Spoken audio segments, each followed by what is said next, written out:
Hello, welcome back to our channel, Two Brown Girls here. And you guys know that we have something called Dear Brown Girls.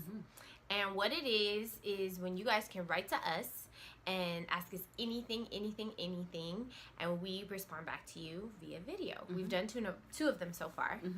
And we wanted to do Dear Brown Girls for ourselves. Yes. Because we've been having very similar revelations. And we wanted to share with you guys and just keep it real on what we've been going through and the thought process that we go through, and not just, with this channel, but in our everyday lives and in our career choices. So, Dear Brown Girls, I guess we should have wrote a letter. Oh, yeah, we should have. It would basically be, how would we sum it up? Dear Brown Girls. Uh-huh. I have been going through a lot of things in regards to my career, and I'm not really sure which direction I should take. And because of that, I feel like so many things are jumbled. Things are jumbled in my home life, in my career life, all because I feel like I'm not focusing on anything. I feel like my life, you're like this, and Yes. I want to be like this. Exactly. And because of that, I am not the most positive person in my everyday life. So because I'm unfocused, my not being positive is affecting bleeding into, spilling over into every aspect of my life. Yes. That would be the letter. Help! Yeah. Because that's how you have to end every letter. Yes. Help me. How can I be positive? Help me, Two Brown Girls. So that would be our letter to ourselves that we're going to answer through the revelations that we've received in asking and experiencing these questions, and hopefully it will help some of you. Yes. Do you want to go first? Okay, girl. Yeah. Okay, so most of you know that Deandra is a hair and makeup artist. I am a contracts administrator at a aerospace company. And I say that because you can be entrepreneur person. I always say that word really funky sometimes. I feel like I can't say it. Yeah, I feel like I say it wrong every time. But you can be an entrepreneur in experience or have these emotions. And you can also be a person that works in corporate America and experience the same thing. These emotions. But I feel like the answer is the same. Because we were talking about this beforehand, and both of our answers kind of came aligned. right together. Yeah, they aligned, which, thus this video. So one of the things, the big overarching theme that we came up with was your mindset. Mindset. Was your mindset. And what's so important, and it's actually biblically based, but if you read like a lot of like self-help books, they always talk about it as well.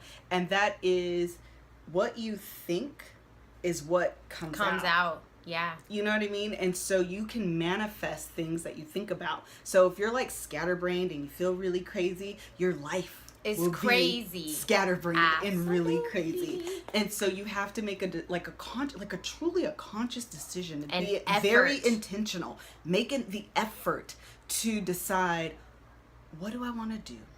And how do I get there? How do I cut off all these, this is the example we were using, cut off all these other roads and focus on the one that I want to get to. Right. And one of the things for me, because we're going to kind of talk about a lot of things, but one of the things that occurred for me, actually I like my bangs like this, so I'm going to leave it there, boom. Yeah, I was going to say, I like it because then the color pops right there. Yeah. I'm still going natural, girl. This ain't color on top of perm. The perm is just about gone. We need to update on that. We should, because this color is going to prevent me from perming my hair. That's actually why I did it. But we're back. So one of the things for me is I found myself complaining a lot about my 9 to 5. I found myself really unhappy, and really just negative. Like, I'm being completely honest and very transparent. I was really negative, and I had a really unhealthy, almost toxic view of my job. And I had to have a conversation with myself that said, why? What is it about my job that I don't like? What is it that I'm really complaining about? What is it that I'm really unhappy about? Yes, I have a passion and desire aside from that will take me off that 9 to 5. But while I'm here, I don't want to be like this. So what am I really unhappy about? And I had to take I won't expose all of our dirty laundry. That's something I won't say as to why. But once I was able to kind of pinpoint it, I think that helped me kind of take a step back and say, okay, this is what I'm unhappy about. But outside of that, Can I accept this job as is? Yeah. And if the answer is yes, then shut up complaining about, this was literally my revelation. Shut up complaining about things you can change. Shut up complaining about things you have the power to change. Right. And what that means to me is I'm a smart girl. I have a resume. I can put an application to any aerospace job and at least get interviews. Yeah. You know what I mean? Yep. If I'm not willing to do that, if I am not willing to put in the work, to be intentional and say, I no longer want to work here, I now want to find a new job and I'm actively looking. If I'm not willing to do this, you have no right to complain about where you are now. Gotta be quiet. You gotta shut up, girl. Right. And I've decided, shut up. Right. Until because I'm not willing. If I was willing to make the change, it's a different story. Right. But at this point in my life, where I am, what I desire to do, and the give and take that I have at this current job, I've decided I want to stay here. I've decided I want to stay here. So with that decision, you can't complain. So shut up about it. Yeah. And it has really helped my mindset. When I go to work, I'm so much happier. I'm finding the good in in being there. I work 10-4s, which means I work 10 hours, 4 days a week, even though I'm usually there on Fridays too. But technically I'm supposed to be off on Fridays. But I'm at work for 10 hours. I'm with the people that I work with for 10 hours. I really like these people. That's a blessing. Yeah. So I had to look at those things and say, there's good with this as well. And you have to focus or decide to look at those things if you're not going to change it in order to be happy here. And that's what I've decided to do. And that has helped me now be happy at work, and now I can focus more, and because I'm not so much complaining, that I can focus now on because that conversation led me to this makeup thing, and what am I really passionate about, and when I leave this job, what do I want to do? What is my game plan to leave this job? That it helped me redirect instead of just being like, I hate this job, I hate this job, being so in your moment, in that moment, like, and there's no action behind it. Right. There's just complaint, because that's not you're productive. Sitting in your mess. It's not productive. No. And that's funny because, like, what she was saying was very similar. I'm an entrepreneur. I'm a salon owner, hair and makeup artist. And people think that you're a hair and makeup artist, that's all you do. But there's so many avenues that you can go into. You can work for TV and film. You can be on photo shoots. You can be a personal hair makeup artist for a celebrity. You can own a salon. You could be a teacher. I mean, there's so many things. So many different things. And so I'm a salon owner. I love that I am a salon owner. However, it is very taxing because I'm not just a salon owner. I'm a businesswoman now. So even though I like the art of doing hair and makeup, but I have to learn the business side, which is not fun for me. It's not exciting. But in order for my business to flourish, I have to learn the business, and I have to pay attention, which makes me like frustrated. On top of that, I'm the owner. It's my baby. If no one else shows up to work, I have to show up to work. So I cannot, I'm not coming to work today. I'm going to call in sick. You know what I mean? If something goes on, someone needs to call me. So it's a lot of taxing things that sometimes you don't necessarily always like to do. And personally, it gets boring doing hair. Let me tell you what my day is. Side part, middle part, no part. I was just about to say. All because day. If you just think about you the viewer, whoever you're watching, what do you all... Actually, I'm a little different because I'm an experimenter, so I usually do get a lot of different things. But for the most part, people are coming in, watch flat iron. Yes. Can you put my part here? Watch flat iron. Can you put my part here? Yes. Watch flat iron. Can you put my part here? Extensions. Can we do this? It's always extensions. It's always the same thing. A few times, if you guys follow me on Instagram, I get to do like fun hair colors. Like I've been doing a lot of blues and pinks, and that's fun. Although sometimes, depending on where their hair started from, it's not very fun to figure out how that we're gonna get them there. So like all this, it's not creative. I'm a creative being. I need to which create. Makes sense because you think about the reason why a person would go into a hair or makeup, that realm, is because of your artistic desire. It fulfills that artistic desire. And it almost is stifling working in it. I get it. I'm having a revelation right now about it because we're coming in as the average consumer that has an everyday life. We want an everyday style. Yep. And if you're very artistic, you know, that is stifling. Like, it's very much so boring, you know. Mm-hmm. Not saying that I hate my clients. Right. No. Not saying that at all. Right. I love my clients, and actually, they actually would keep me moving going because the the relationship. But it is boring. The hairstyle is boring. So recently, I got to do a photo shoot, and we got to do fun things with crochet braids because that's what's in. And then I've been listening to a podcast called Hair Artist Academy with Brenda Waters, aka Miss H2O, and we both have been listening to different podcasts, but Melissa put me onto a different one, and then I researched one for hair and makeup artists. And what she does is she brings people who we feel have made it. They're celebrity hair and makeup artists. They're entrepreneurs in this industry. She even had someone who does taxes for entrepreneurs to talk about. I mean, she covers the board. And several things that these people said. One of them, her name is Monifa Mortis. She's a makeup artist, and she said that you have to find your niche. And it's not that you're like, this is my niche. You know, right. It's not saying this is my niche. This is what I'm going to do.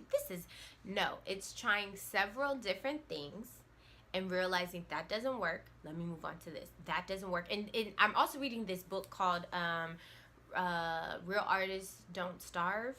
And it was saying that you actually imitate or steal. It says, it uses the word steal. You steal from people who have already made it, right? But you're not stealing to say, this is my work. You're stealing to mimic their work and make it, and then eventually it becomes your own. You put a twist on it. You do all these things. You borrow from this person. You borrow from this person. And then it becomes D'Andra Giselle, right? And that's how you find your niche, is you go try this. You try this. So some of the things that I want to work in TV and film, so I thought. I want to be in the union, but then I started thinking about it. Like, part of the issue with the salon is I have the same every day, day to day, same thing. That's the same thing when you're working on TV and film. Consistency is key with the hair.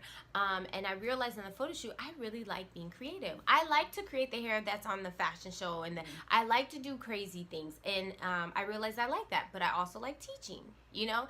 So just finding those things, I found what made me happy by trying the different things and deciding not to. So it's not necessarily wrong for you to try different things, but you do, because otherwise what happens if you don't? You wonder, and then you'll say, if you play it too safe, you'll be like, I wonder what would have happened if I did that. I wonder what would have happened if I tried to get in the union. You know, like things like that happens. And I realized that. So going back to the mindset, I made a conscious decision that I was going to be positive. And it's very hard because I feel like, y'all know we're Christians. And I feel like every time I do that, something bad happens. The devil attacks. And I don't know if it's my anticipation, if it's the devil, because every time you go through something, it's not always the devil. That's true too. So I decided to be positive about the salon. I deep cleaned. I came in one day on a Monday. I'm on my hands and knees scrubbing the baseboards, everything, because I'm like, this is my baby. My baby needs to be cleaned. That next day, no. That I did that on Monday. That Friday, you know what happened? We had a major plumbing issue, and all my work went to crap. I mean, major plumbing issue. Yeah. I mean, water coming out the wall. Yeah. And I was like, see, this is the crap I'm talking about, you know?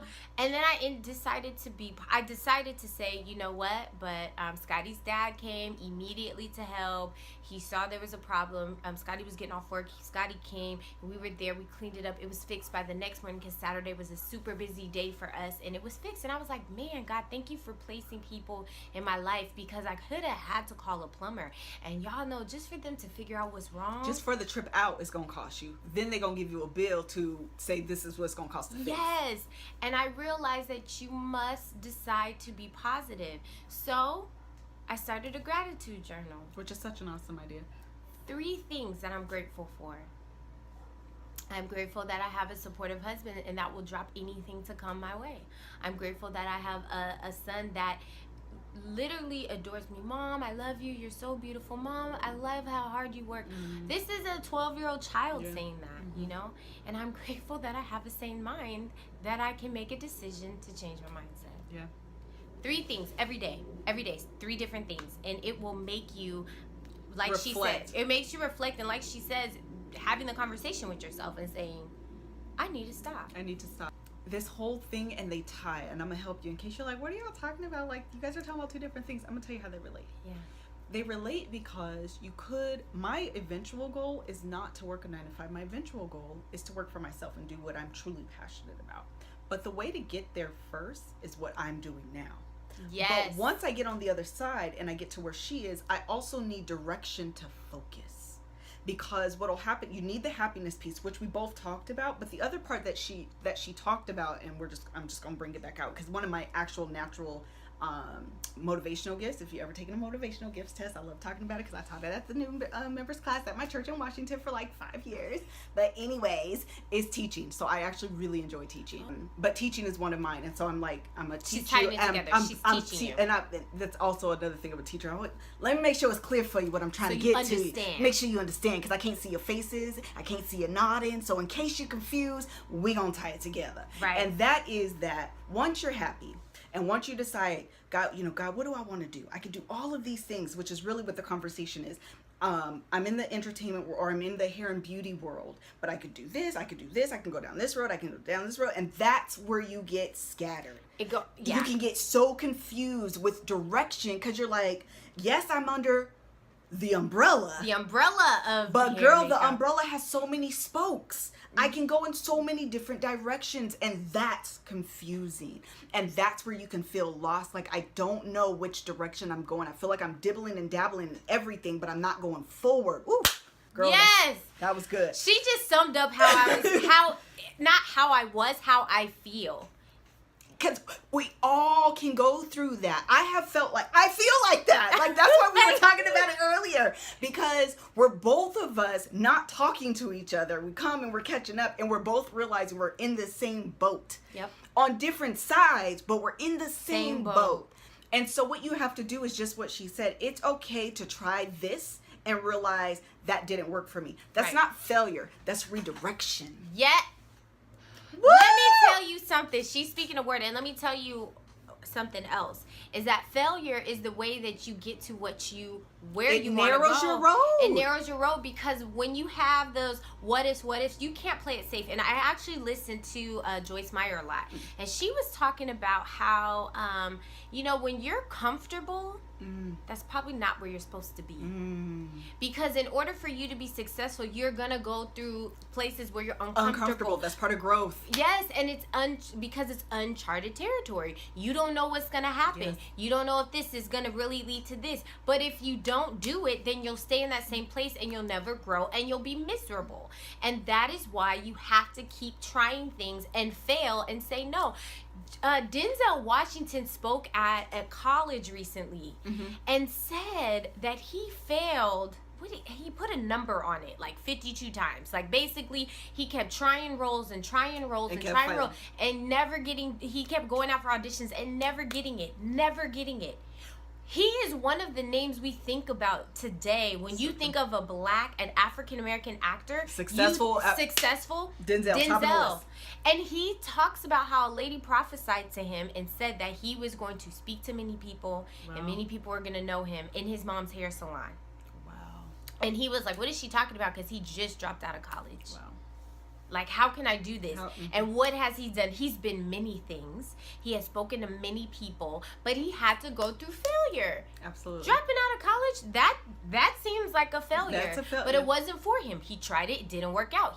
He did something else. And that's the thing, like, and I think sometimes we want to have it planned out. All together. We want it all together. We're scared of what the perception of other people are going to think about. We're scared to show that we're frustrated. I even went through thoughts, maybe this isn't what I'm supposed to do. What if maybe I should be working at a 9 to 5. Maybe I am the type of person like consistency, because I like a consistent check. Yeah. Who doesn't, girl? Right. But I don't. And with hair and makeup, it's always up and down. Right. It's always up and down. You don't know. But the thing is, how does it fulfill me? What's going to fulfill me? And you're not going to get joy until you try all these other things that you fail at. And then you're like, oh my gosh, this is it. This is what I like to do. And I just feel like we should share this, because I'm sure there's other people in the boat with us, and they're like, I'm gonna just stay here. Don't stay. Don't be complacent, because you're gonna be even more miserable. And let me tell you, changing the mindset, I spoke about this at my church, but changing the mindset is really hard because we're telling you guys this today, this moment. And it's not a thing where you say, I'm going to change my mindset and I'm going to be positive. Poof, done. It doesn't work like that. In the moment, you may have things that you're positive about, but then you're negative. Maybe you're positive about your job, but you're negative about your finances. You know what I'm saying? Like, it will eventually spill over, but it's about taking little tiny steps, bird by bird, piece by piece, you know, focusing on it and changing your mindset. And that is what we're saying that you should do, but it's not going to happen in one step. And honestly, you may be like, listen, D is right. I'm about to be positive. Wake up in the morning and be like, this is stupid. Everybody's stupid. My job is stupid. My husband is stupid. These kids get on my nerves. And if I get another check a bill in the mail, I'm going to go berserk. Yes. And you know what? But it's you recognizing that you just went negative and saying, you know what? Right. Okay. I'm human. I'm allowed to have these moments, but what I will not do is stay there. I will not wallow in it. And I will not let that moment dictate the rest of my day, the rest of my life. It's okay to be present in the moment and be honest to what you're really feeling. Yes. It's not okay to live there. No. To set up camp there. To set up a tent and fill in your address, and this is now where I reside. This is my new residence. Yeah, this is my new residence, Toxicity Avenue, where negativity resides. No, that's not okay. It's not okay. And to be honest, like, who wants to live like that? Because you know what happens, you know, those of you who want to be in a relationship, those of you guys who are married, you become toxic to your spouse, and actually people feed off of that energy. They do. So if you're single and you're not happy, you know, like, it's gonna show. It shows on your face. And you know how I know it shows on your face is sometimes I'll be thinking about something super negative and I feel some type of way, and my son, he'll say, Mom, are you mad? No. Mom, what's wrong with you? Yeah, Mom, what's wrong with you? Nothing. Mm-hmm. Mom. And then I'll be like, I'm just tired. I'm just tired. I'm just tired is my response, right? And then I realized, had a revelation about that. So my son knows I'm an entrepreneur. He knows I'm a business owner. He knows that, you know, I own my own business. I'm teaching my son that when you own a business, you're tired, you're stressed out, and you're not happy, that you can't even enjoy the moments with your family. That's what I'm teaching him. So then that means he's going to look at that and remember that's how my mom felt, and I don't want to be an entrepreneur. Right. Like, that was what I felt. The very last time he asked me that, I said, nothing, baby. What do you want to do?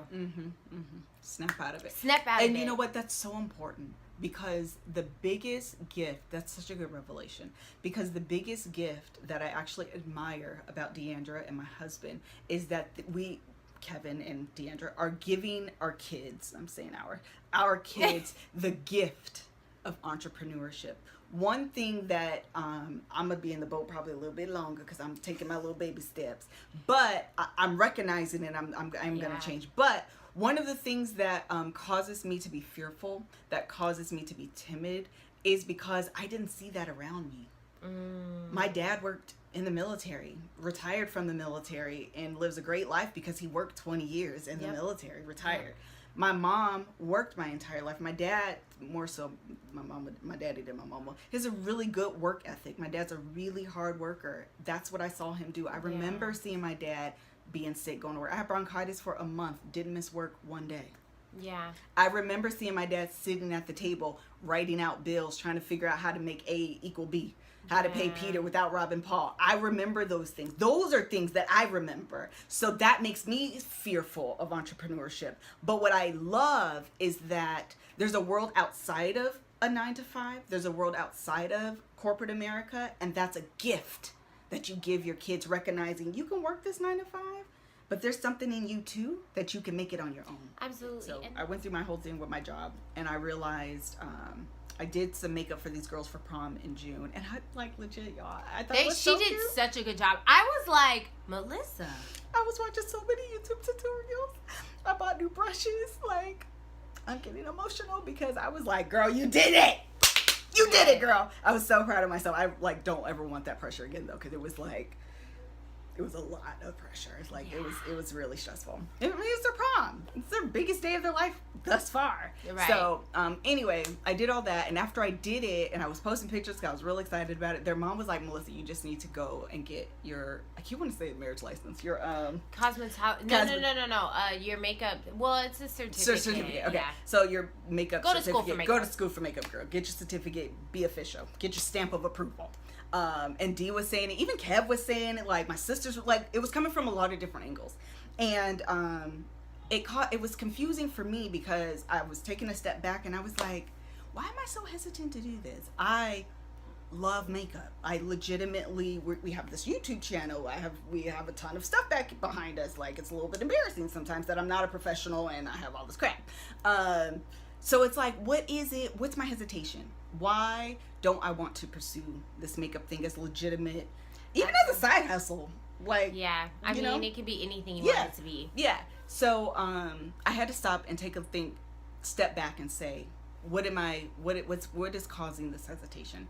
And what came to mind for me is that I had to understand let me see how I can explain. Is makeup my passion, or is it an extension of something that I'm actually passionate about? Mm-hmm. And for me, it's an extension. It's like a symptom of the actual passion. Mm-hmm. So what I'm actually passionate about is women empowerment. Making women, when I was 27 years old, I'm sure you know my story. When I was 27 years old, I went through a series of campaigns, and one of them was like Make Me Over, Sex Me Over. It was all these different campaigns to make Melissa feel good about herself. And during that time, I fell in love with the world of makeup, girl. Something serious, because all these years later, I ain't gonna tell you how old I am. I'm still in love with makeup. I'm still in love with a girl. A lot. But what I realized is that it didn't start with makeup. It started with that initial desire to feel good about me. Empower yourself. Empower me. And what I actually enjoy with these tutorials, with this channel, and with makeup is giving women what I want. Actually, I'm going to tell you this, but we're about to say it right now. What I want the motto of our channel to be is something I've told my sister, actually kind of in passing, and that is, you're too pretty to wear bad makeup. And that's what I want women to feel. Take the time. Oh my gosh, I just said that to somebody. Someone had commented on my Wake Up to Makeup on Facebook Live, and she said, one of these days I'm gonna wake up and take the extra time and do my makeup. And I said, you should take the extra time because you're worth it. Absolutely, you are worth the time, and you're too pretty to wear bad makeup. Yes, like bad makeup detracts from how pretty you actually are. And so what I want to do is empower you, Miss Viewer, to put on makeup, feel confident that you've done a good job, and walk out the house feeling like, I'm it, because you want to know what? The days that I'm not wearing makeup and just walk out the door. Don't let my hair be toe up, me too. I actually have a crappy day. It's red on the countenance of your face. Yeah. It's red in your posture, how you present yourself. Don't let you run into somebody. You're like, oh, hey, okay, I really don't want you to see me looking like all kind of crazy and so up. And it messes with you. And in order to identify your passion, you have to understand what are hobbies. You have to understand what are interests. Like for me, makeup is a hobby. What it really is for me is talking to women, empowering women. If you have a special event, you can't pay the $50 to go see a professional makeup artist, or maybe you don't have the time, that you can do it yourself. You know, that's really what it's about. So for me, it was understanding, how does this fit into what it is that I want to represent, I want to do. Even as an example, the love and marriage thing that Kevin and I do on the side, it was like, what I felt like I'm doing this marriage thing. I have this Gab Fest. I have this makeup stuff. Like, what? Who are you? Like, who is Miss Kev on stage? What does she want to do? Like, who is Melissa Fredericks? What are you really interested in, girl? Because you seem like you're scattered. And that's hard to like hone in. And so I was having this conversation with myself of eliminating all these detours and honing in on what it is I really want to do and what I'm really passionate about, and understanding that everything else is just an extension of that core thing. And that was really helpful to me. I like that definition because it does put things in perspective, which means that all the other things that you're doing is still part of your passion, and it's okay to do all those things. You're actually not scattered. Right. You're just using different avenues to reach people and empower them. And I think that is what, and then once you do that, it doesn't feel like a whole bunch of mess.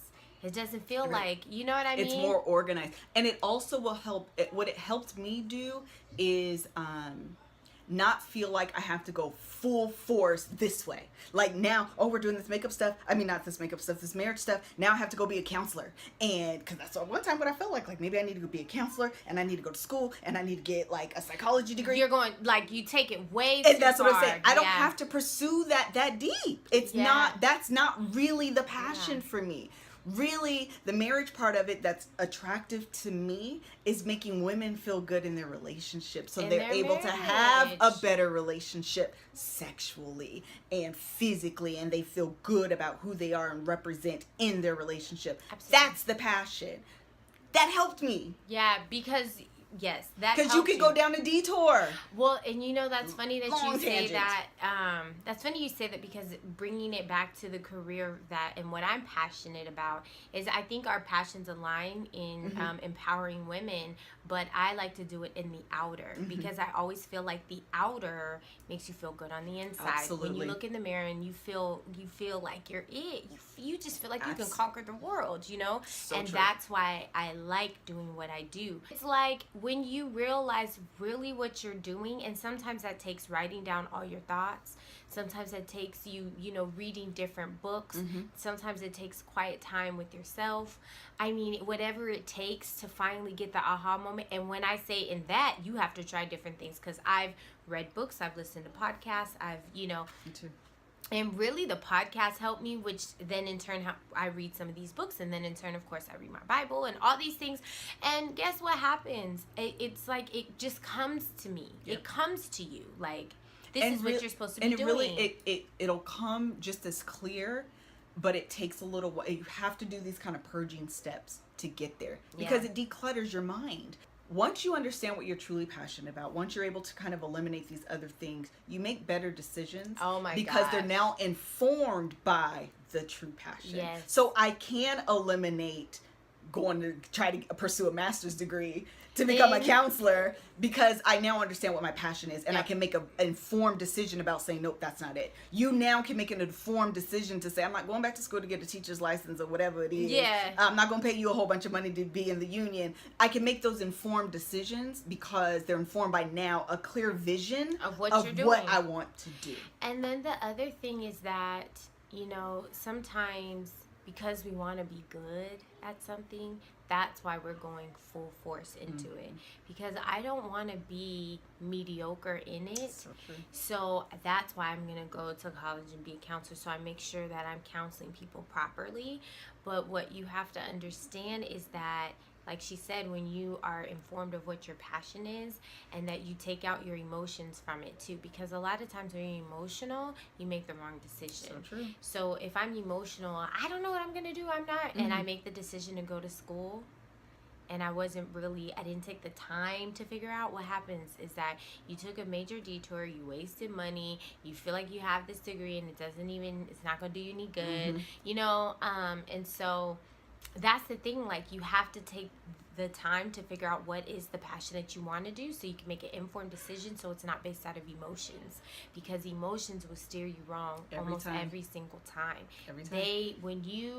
Even in relationships, when you make an emotional decision or you say something out of emotions, it's usually wrong. So true. So you have to take the time to figure out what the passion is. And guess what happens? It spills out into the other parts of your life. So now that I know what I want to do, I'm not like irritated when I come home, or I'm not stressed out, And then the other thing is to follow the passion, and then the money will come. Because if you chase after the money, you're going to be frustrated, because a lot of the things that you do does not create money. Even in a 9-to-5, your entry level doesn't really bring you a ton of money, A whole bunch of money, boy. No, so you have to chase the passion. Money comes, and because you're so passionate about it, that money, it may come a little bit here, a little bit here, and then when it finally comes, it rains, it pours, and then it's up to you to do the smart thing so you can keep it, you know. But I guess what we're saying is just mindset. You know, if you want to have a happier marriage, mindset. Change your mindset. You want to be financially stable, change your mindset. You want to be happy, change your mindset. You want your kids to stop acting up, change your mindset. Because what you think, so a man thinketh, so is he. So a man thinketh in his heart, so is he. Mm-hmm. And the other, my other favorite scripture is out of the abundance of the heart, the mouth speaks. Oh my gosh, yeah. It's one of my favorites because even thinking about like the negativity that we were talking about, like that was in me. Yeah. And that's why it was pouring out of me. And that's why your demeanor changes. You know what I'm saying? Like people see it. And they're like, oh, I don't really want to talk to her today. You know? So we're just saying change your mindset. Change your mindset. Failure. It'll change your life. Yes, change your mindset. It'll change your life. Failure is okay. It's all a part of the journey. And that is our letter. The other, we'll end on this. The other thing that I think is so important and why I think it's so great that we even just shared this is because a lot of times you go through things and you think you're alone. A lot of times you go through things and you feel like it's isolated. You feel like it's unique to only you. You're the only person going through this and no one else. Everyone else has their life together. I'm the only one that's lost and confused. Yeah. And it's so important to share and discuss things like this so you realize you're not alone. That you're not alone because it makes it easier to go through and know that, okay, someone is working and they have had success or they're succeeding in this in spite of, you know, and you guys don't understand, like, the mind, if you have to choose your thoughts because your mind will put you in some pretty dark places if you allow it to. It sure will. It will. So, I guess that's it. I mean, that's we said a lot. Yeah, we said a lot. Like, we said a lot. So I hope that you guys will take this and know that, you know, you're not alone. Change your mindset. Failure is all part of the journey. And, you know, we got you. We got you, boo. We got you. We got you. Don't forget to send us your questions. Yes. To it will all be at the bottom in the description box. Because we would like to hear what is happening, and if we can give you some advice, we would love to do that. Don't forget to like, comment, subscribe, and share. Yes. Make sure you like. If you like this video, what I have come to learn is that liking the video makes it more searchable when people search. Yes. So make sure you like it. So like it if you like this conversation, you like the advice that we've given. If you are going through something like this yourself, hit like. Yeah. And then hit subscribe. And don't forget to follow us on Instagram. I am at Deandra Giselle. And I am at Miss Cup on Stage. Thank you so much for watching. We'll see you guys next week. Bye. Bye.